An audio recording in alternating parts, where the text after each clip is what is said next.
Yeah, let's start off with this question that came in from Joshua, who asks, I'm trying to figure out how to get a link to a specific GravityView single page so I can add it to a button or the HTML on a page. So yeah, really good question. And there's a couple ways you could do this. The recommended way really would be to use our GV Entry Link shortcode or the equivalent WordPress block, which essentially is a block that allows you to show either an HTML link or like a raw URL that goes to a specific entry. And that also has a shortcode. And essentially, you would just need to put in the view ID, and then the entry ID, and it would output that link. So if my computer behaves, I can quickly show you how that looks. I've just opened up my WordPress editor here, and I've just typed /GravityView, so I can see all of the GravityView blocks. And you can see there's one called GravityView Entry Link.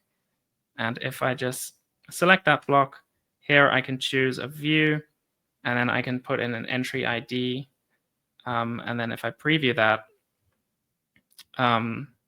that will show a HTML link here that goes through to that entry.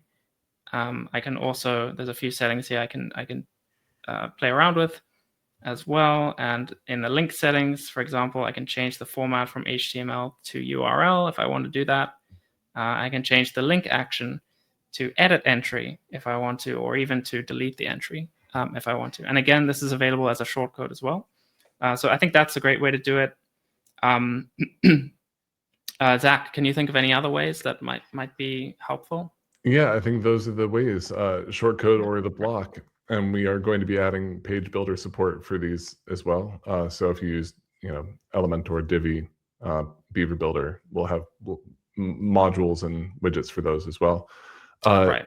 Here's a doc on the screen for where to go to learn more about the entry link shortcode with all the settings. But the block does a nice job of exposing those using user interface.